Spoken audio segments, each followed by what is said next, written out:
Hey guys, it's Peanut Butter Ice Cream Bar.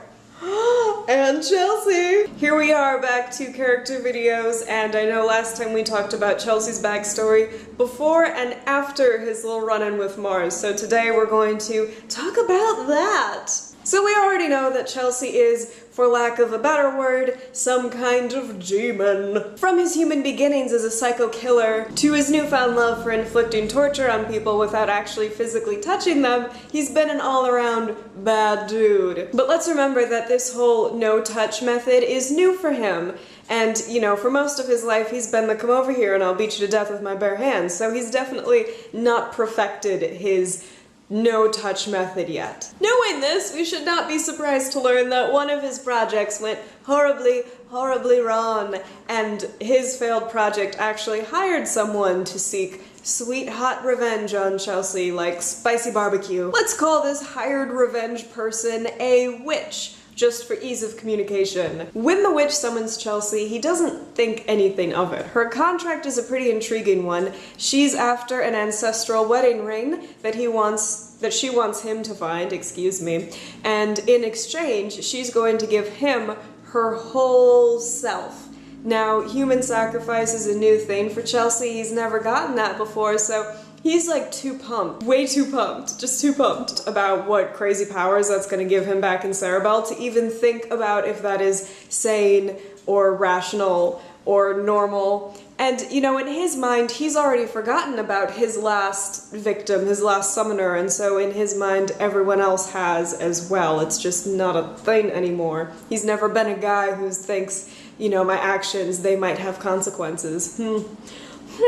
So he finds the ring for her in a matter of days, and she asks to be taken to where it is, and he takes her there, and it's just in a forest, in a cave, kind of half buried in mud, not super exciting, seemingly, and of course she asks, you know, bring it to me, and he touches it, and shock of shocks when that happens.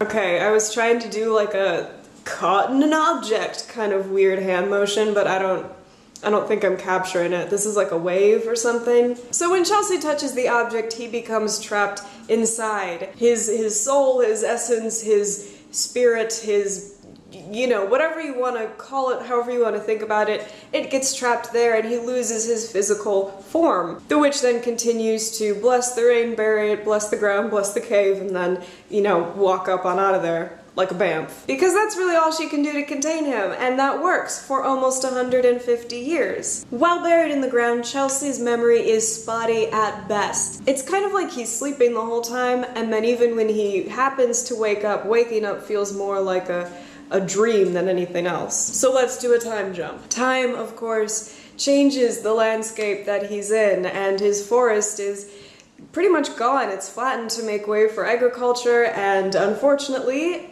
awkward side effect, that ends up causing a lot of flooding in the area. During one particularly bad flood, Chelsea actually gets unearthed and is found floating around with a bunch of debris. The ring is taken, it's valued, it's sold again, and eventually ends up at the antique store where Mars is a frequent visitor. During that time, when he's unburied, Chelsea starts to kind of wake up a little more, and he starts to think, because that's really all he can do. He really just has unlimited thinking time and a little bit of time to test what limited power he has while he's still trapped in this ring, this object. So he learns while he's trapped there he has the power to project himself into people's minds very slightly, so you know, you could maybe see a vision of him walking around when you were near the ring, possibly.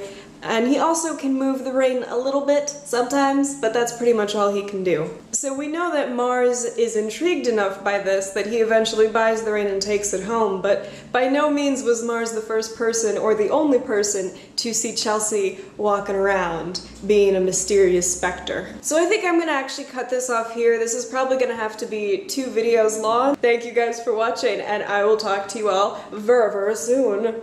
Bye!